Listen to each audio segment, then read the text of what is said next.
We started Culturally Speaking to indulge our curiosity about the way others live and a desire to inspire conversations about how we have far more in common than we realise.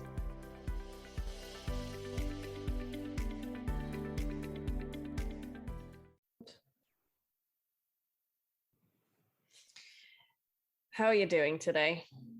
Better. I'm not dying of some sort of allergic reaction like I was last time that we recorded. Did you find out what it was? So, obviously, like the season's just changed here. Like we've just gone into autumn. So I always swap out all my, like, I'm all about having an autumn winter wardrobe, and I mean that in every sense of the word. So Same. Also at home. So I swapped out all my duvets, like my blankets, my sheets, like everything. And I think the duvet that I swapped to, like, triggered a reaction. Right, like with the dust or, yeah. No, I think it's the filling of it. How are you dealing with it then? Are you just going to wash it or? No. Just like, I'm not using that duvet. Okay. I can't, like, literally, like every time I went to lie down in bed, I was like, it was not good. So yeah, no, I'm much better. I took an antihistamine like a new person. That was hilarious. So I think last week we were talking about films, mainly actors. And to be honest, we can talk about it for hours, but I'm sure nobody wants to listen to us talk about it for hours. So no, should we talk about... I've actually got a fun fact. I saw this today while I was, I had some time and I was reading. So today is October 5th, the day that we're recording. Did you know 60 years ago today, the Beatles released their first single, Love Me Do, and the first Bond film, Dr. No, was released? On the same day? Yeah. Was it planned? I don't think so, but I think it's part of that whole swinging 60s, like, culture at its best, in entertainment at least. And I think because we were talking a lot about the Bond films last time, I just thought it was a nice little tie-in. I'm going to play the song a little bit.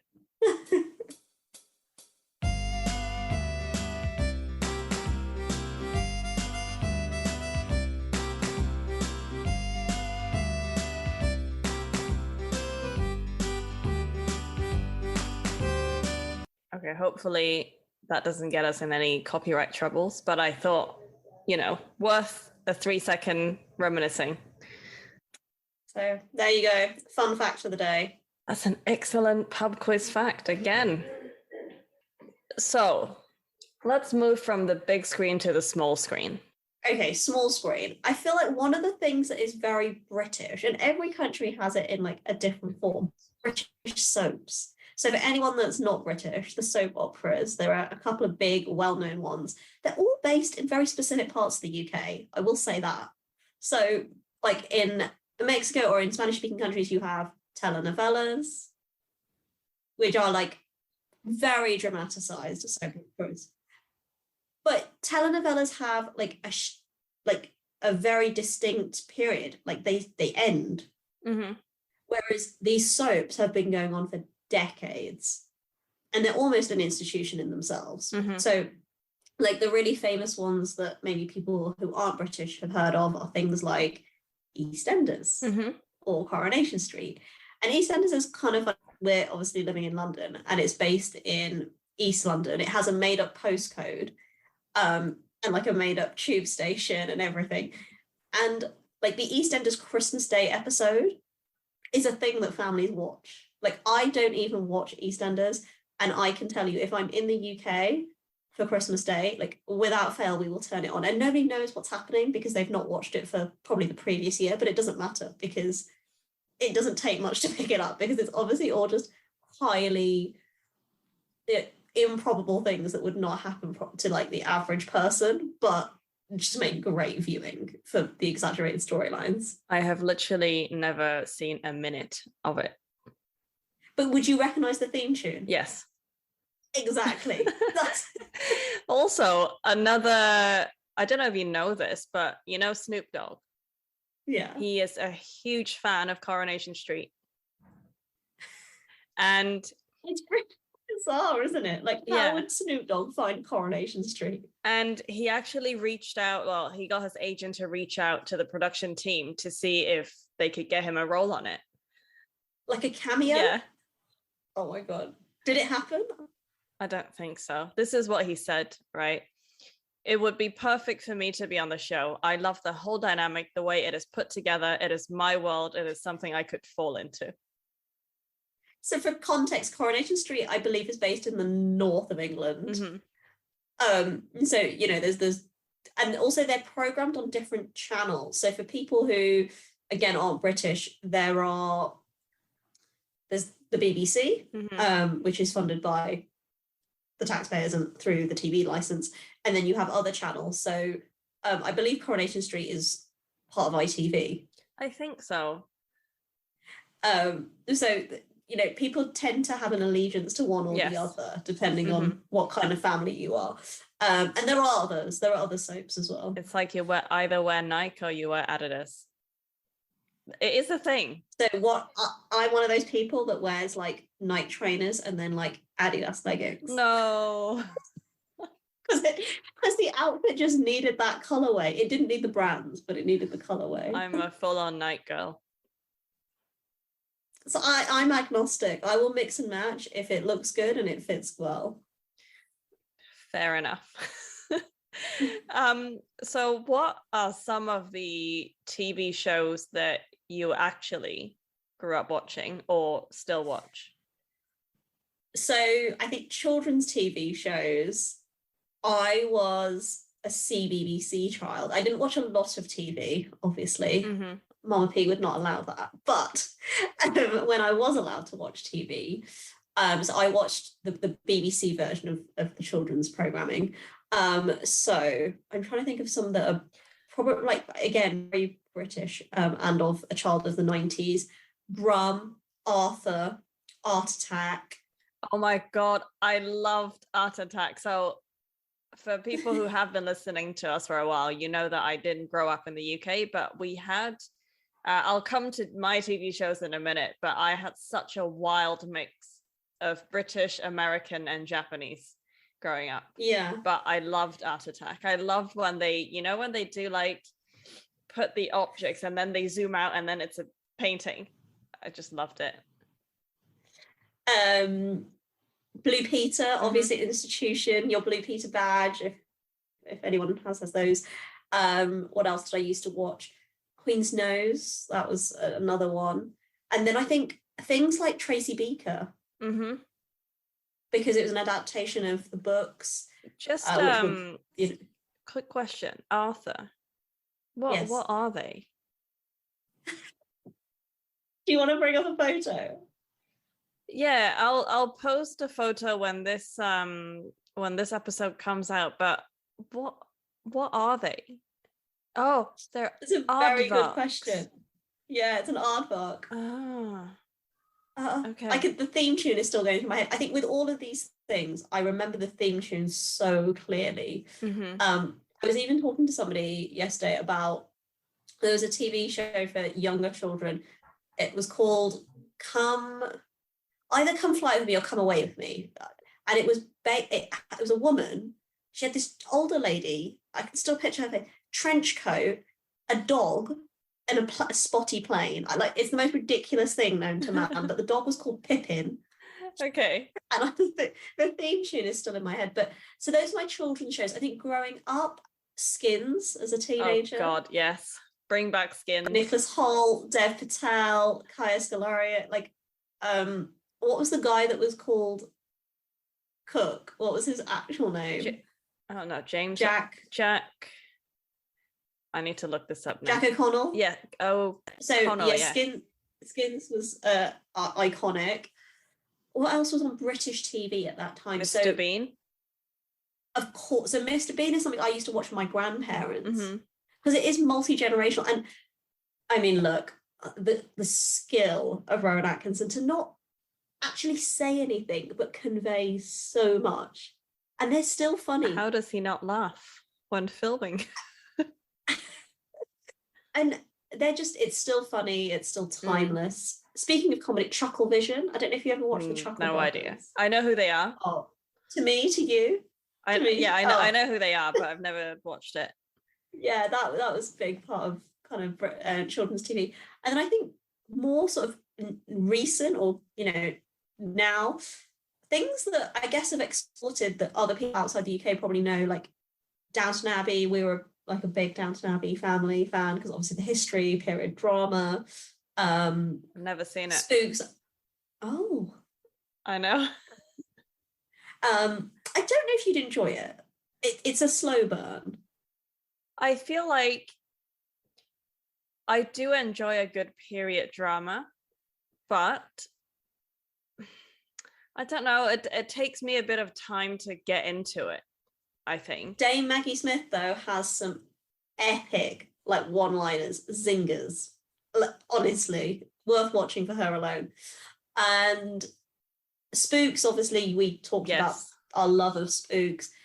What else is like very Peaky Blinders, because I was born not too far from where it's based, so it's really funny actually. I had a cousin who's not from the UK come over, so he's from Sydney, and they watched the Peaky Blinders like because it was on Netflix in lockdown, and he got the Peaky Blinders haircut, and I was like, really? It clearly has transcended. So those are kind of some of the things that I would watch now. The Crown, because it has become so global through the Netflix distribution as well, but I guess about a very quintessentially British story. I think there's a lot of incredible British TV that gets made. And I think now more than ever it gets exported. Yes, especially with Netflix. And don't they have something called Peacock or something where they can subscribe and watch all the British dramas? Yeah, so I saw somebody on Instagram who was talking about watching, so I don't watch a lot of reality TV, but this person was watching Love Island, the UK version, and they were hooked. Like, so they were from LA, and they said it's such a different show to the American version, that they were just hooked and they were in. I can confirm it is very good. I actually I've not always watched Love Island. It's only this year that, I watched a few clips. I've never sat down to watch full episodes. And a few years ago, when we were working on the same client site. Yes. A grad who was working in my team, that was, I think, probably maybe the first few seasons of Love Island. It would have been early, right? It would have been early in the development of it, yeah. He said to me one day, "Oh, do you watch Love Island? Do you know their auditions are opening?" And then I said, "No and no. What's the relevance here?" In what world would you ever audition for Love Island? Well, that's what I said. I said, "Why did you ask that? That seems a very bizarre question." And he said, "Well, you've got a great body, so I think you might." And first of all, right, who asks that at work? This person. Yeah, you know who I'm talking about, but we're not going to out people. And yeah, so that was my, I guess, initial introduction to this show, but I've not seen it until this year. But people, I think of it as reality TV, maybe vacuous people, but actually it isn't. It's so interesting, and the social dynamics, the courtship. Well, it's relationships, right? Whether those are platonic, romantic, or otherwise, it's about people at the end of the day, right? It's about how people interact, how they use each other, how they negotiate with each other. So yeah, as a social experiment, like any of these shows, it's wildly fascinating. There's a reason we tune into things like Big Brother. Never watched it. But people in their millions, I mean millions, in the early 2000s used to tune into Big Brother. And if you think about it, it's a camera placed inside a house with a bunch of strangers, encouraging them and manipulating them to do things in unusual ways. yet we are fascinated and hooked by watching other people. My worst nightmare. So the shows I grew up with, I think were significantly different just because I didn't grow up in the same country. I had Cartoon Network very early on. So I had the Dexter's Lab, Powerpuff Girls, all of those things. But also I grew up with so much Japanese anime. I think that's most people in Hong Kong's childhood is to watch. But what British stuff did you get to counteract that? So we did get Art Attack. We get Art Attack. I did watch Arthur. What else is British? Teletubbies British. Yes, but we're too old for Teletubbies. Like my brother, who is younger than me, was still too old for Teletubbies. I got given a Poe at some point. Poe, the red one. Yeah, I think that that would have been my favorite one. I think if I were the right age for it. Wait, what were they called? Hang on, I feel like this is a pub quiz question. Lala. Ipsy, Tinky Winky. Yes. And there was this really weird the sun baby's face in the sun. Yeah. Do you remember that? Yep. And the Hoover, the blue Hoover, Nunu. I don't remember the blue Hoover. I'm sure there was something called Nunu. I might have made this up. So, what about Rugrats? Was that British? It's about like this. I remember the Angelica Rugrats. Is the older sister, yeah, and I don't remember what the story's about. So I met the lady who did the voiceover for Angelica. Amazing.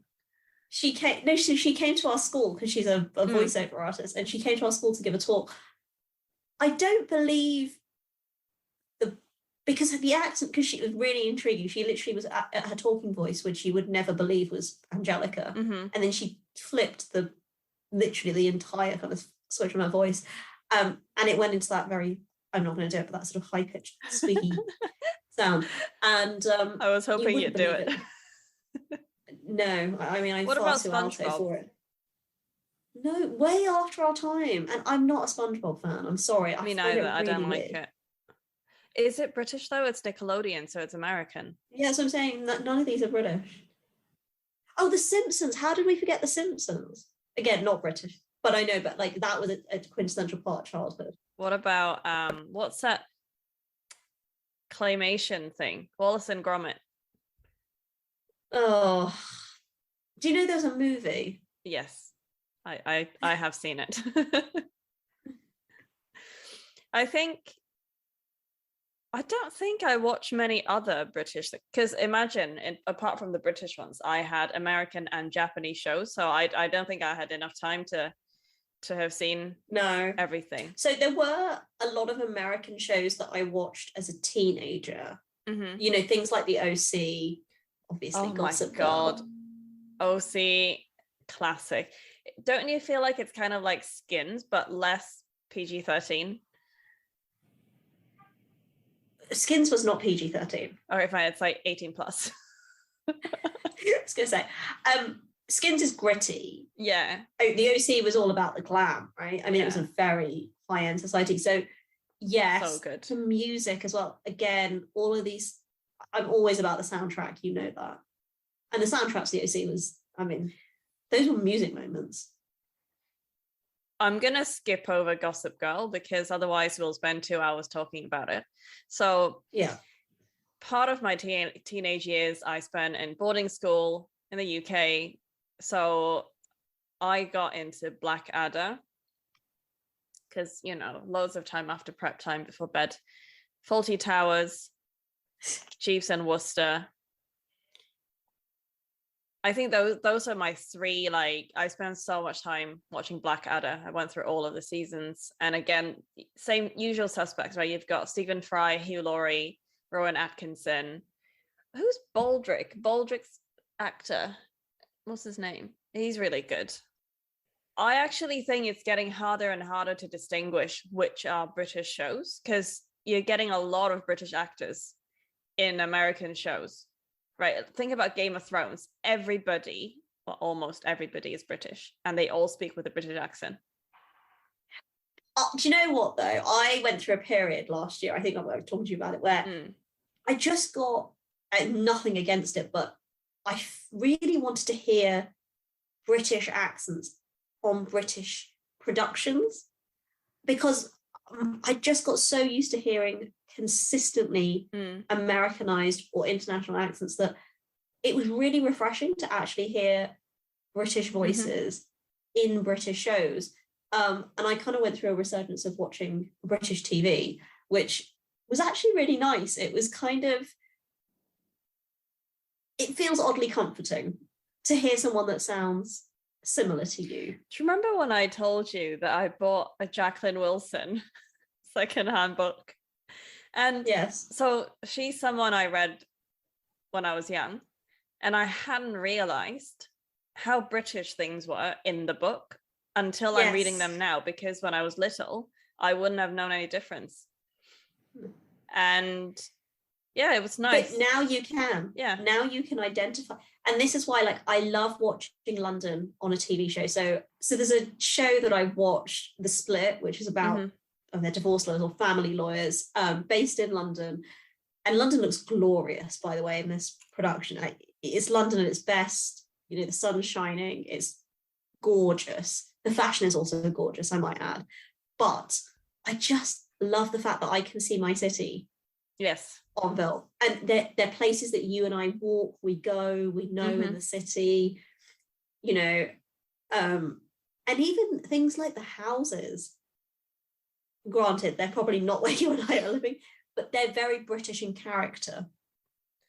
And it's very I'm like that. Like every time you see any kind of like international blockbuster films, and then there's a scene with like the Hong Kong Victoria Harbour, I'm like, oh my god, it's Hong Kong. Like I get super excited. And I think it's just about the kind of how relatable it is, right? That you can imagine everything a little bit better because you know the place.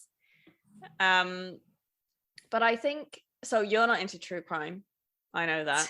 I am very much into true crime. And actually there's a lot of amazing like cop dramas, like detective dramas, police dramas from the BBC. So Line of Duty. Did I tell you I met this guy, the actor from Line of Duty? Which one? Look, I don't know because I don't watch it, but when I was standing in the line in state queue, everyone was going on about, oh, there's an actor. And I was like, who? And then they pointed about, and apparently it's a guy from Line of Duty. Might be Stephen Graham. Anyway, sorry, Line of Duty is amazing. And for people who've not watched it, I think they're all on Netflix. In particular, the Tandy Newton season was super good. There was a really old one called Prime Suspects from 1991, and it stars the amazing Helen Mirren. And I think when you said Skins was gritty, this is what I like about old-timey British police dramas. They don't sugarcoat anything. They fully reflect. Do you remember in one of our earlier seasons, we talked to this lady who's was she a constable or a sergeant or something? And she mentioned back in the day, on a woman's first day at work, you need to flip your skirt up and get your bum stamped. That was in Life on Mars, like another great old-timey police drama. And I really like the realness of these, which I think sometimes in American or even Canadian shows like The Wire, you do see that grittiness, but mostly it's glamorized. Think about CSI. What the hell? It's not realistic. No, it's not quite like there is, what's the one here? Silent Witness. Yeah, that's about, that's kind of, yeah. That's gone on for ages. It's like on the 14th season or something. And The Bill, that was another one about. And the one I messaged you about the other day, The Capture. Yes. I'm not going to spoil Which it. I ironically told you about, but forgot about myself. It was good though. I haven't started this new season, but it was very good. I always like a good storyline and a good twist. So as I messaged you today, I like being amazed. So I just like being amazed shocked. or shocked. Both. I think it's shocked. It can be both. I just like basically looking at the screen and going like, what? Like, really? And yeah, that ticks many boxes for me. So some other exports, or rather globally popular shows, I think would be something like Top Gear. Yes. Although scandalously, I think it ended quite abruptly. I mean, we won't talk about the post-Jeremy era. No, doesn't count, does it? No, absolutely not. Bake Off. So do you know what's really funny? In America, they don't call it Great British Bake Off. They call it the baking show or something. Yes. I think Bake Off isn't a vocab for them. But they have dance-offs. So it's the same concept, isn't it? But you know Strictly Come Dancing here? It's There's dancing, an American dancing with the stars or something. Yeah. Or maybe it's a copyright thing. Maybe they don't want to pay as much on the licensing. Maybe. But Bake Off, I'm not going to mention post Mary Berry era either. I'm sorry. No. I love Sandy Toxic. So I refused to watch after Mary exited stage left. Same. Because I can't stand Paul. I think he's all right as long as Mary's there. That's what I mean. But Mary without Paul is just... But also the show without Mel and Sue is not the same. Exactly. Yes. I also met her at Edinburgh Fringe. Sorry, we were sidebarring so much about all the random people we've met, but yeah. I'm trying to think who I've met now. I've met Kiefer Sutherland in Covent Garden. Also Covent Garden, but on a different day, I've met Stephen Fry. And I've met Jackie Chan. But also in passing, like at some event. Before we move on from Bake Off, I was just wondering if any of the innuendos get across the pond. This is the thing. I wonder why. Like, does it translate? Because the soggy bottom? Yeah, our humor is very tongue in cheek. How do I say this? Yes, but also it's very nuanced. Like, it's not overtly funny unless you understand like the double entendres, right? I was gonna say, like, okay, things like a soggy bottom, yeah, or if you think about The Office, which the original is actually Ricky Gervais's version, it's completely different. And I'll be honest, I actually prefer the US one most of the time. I think if you look at any of Ricky Gervais's shows, again, the jokes are very nuanced, as you said, and it's quite subtle. But the US Office is more like actually ha ha ha laugh out loud moments. So I've tried with the US Office and I have watched some of it, but I don't know, maybe I've missed the boat on it, to be honest. I think that's the difference could be that I watched the US one first.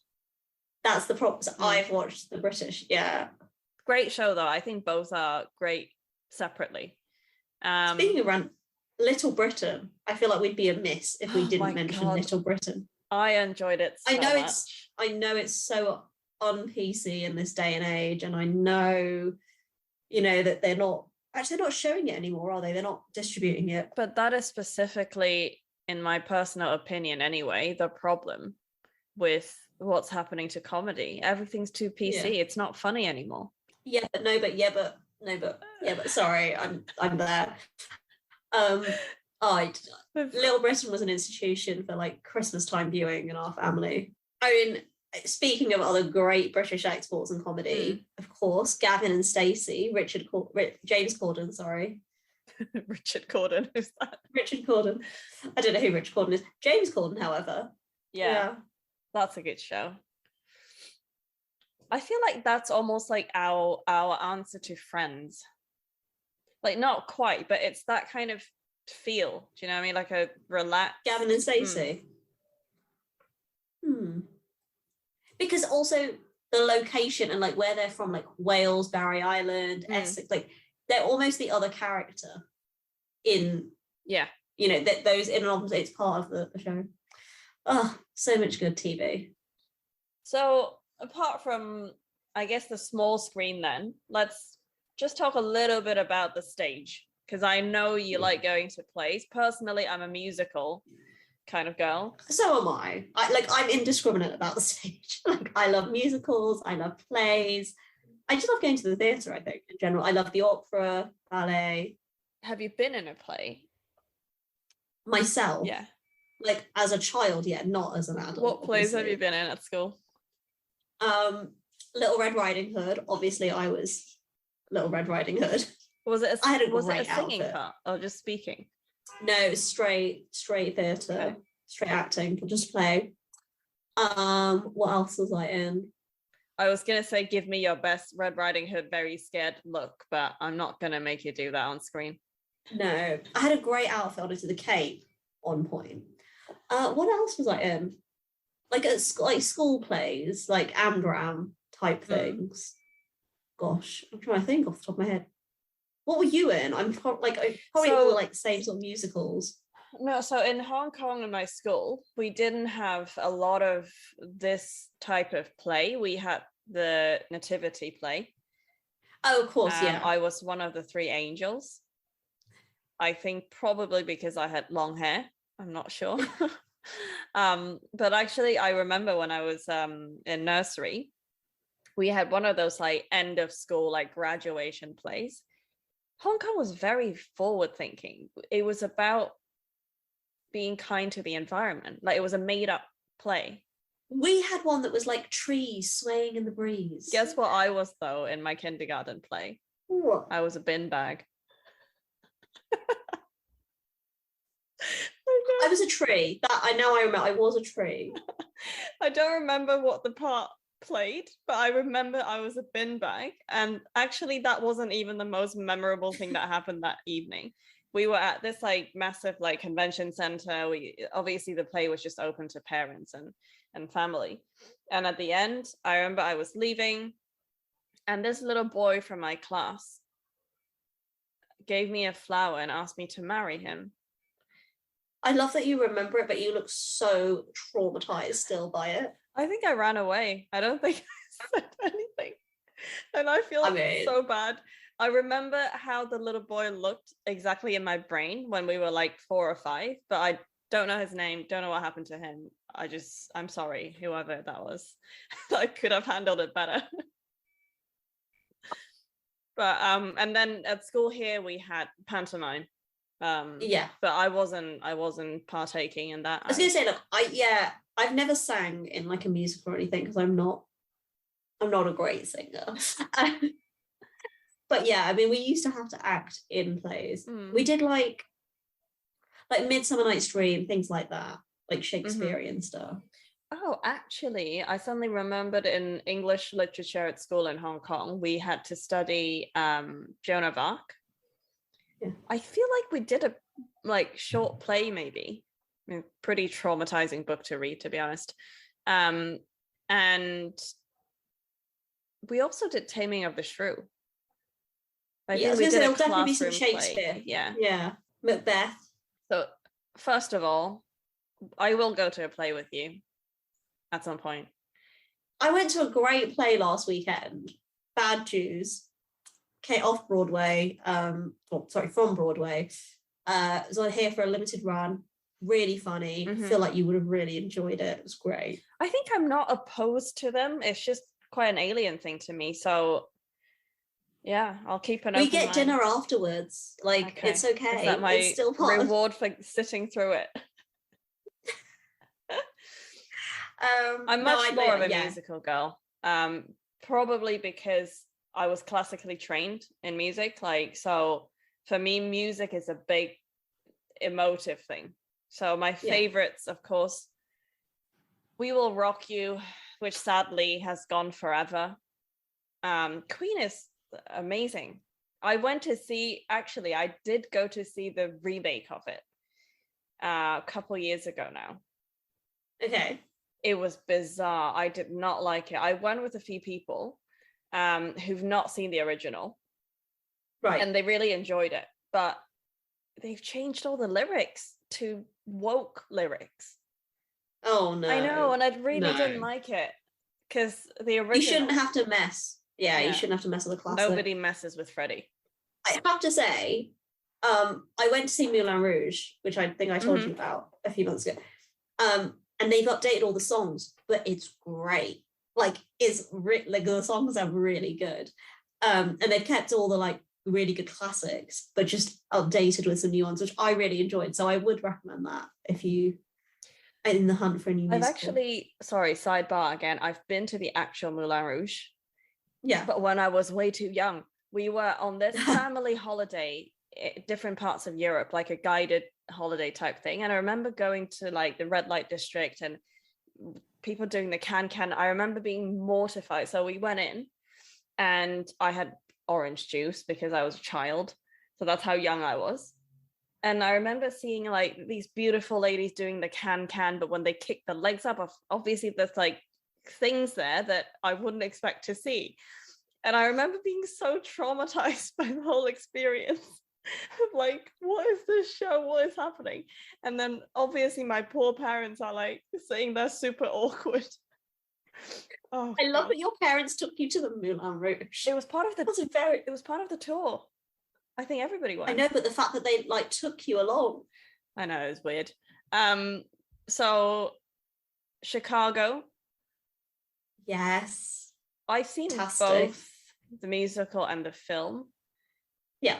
They're just different. I don't think you can compare. I never ever compare films of musicals because what you witness on stage is so different. It's a different connection, isn't it? Because it's right in front of you. Les Mis, just so good. And Phantom. I want to love Phantom. But you don't? I love the songs. I don't think I'm spoiling this for anyone, but every time I watch Phantom, which indicates clearly I've been many times, I always make sure I sit where the chandelier will drop. Like, it literally every single time, it's just such a rush. I know it's coming, but it's just such good theatrics.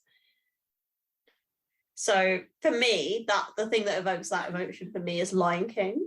No, I refuse. I've not gone to see the musical and I won't. It makes me weep. And you know I'm not a weeper. The animation, sure, but I refuse. I dare you to come and sit with me and not be moved by it. It's not about that.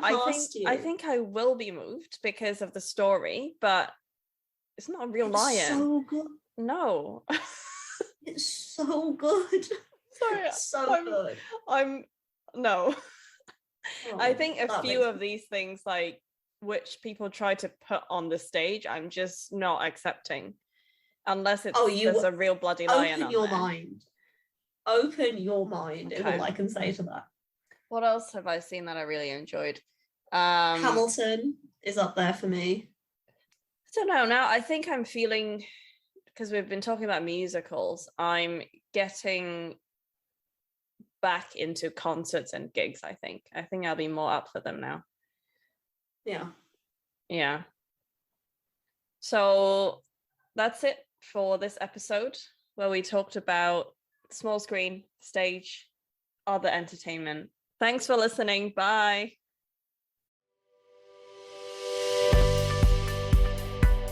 Subscribe, rate and review on your favourite podcast platform and follow us on Instagram at Culturally Speaking Podcast. You can also check out our website culturallyspeaking.co.uk for a transcript of this episode. Share your stories or your show ideas with us by sending us an email at theculturallyspeaking@gmail.com.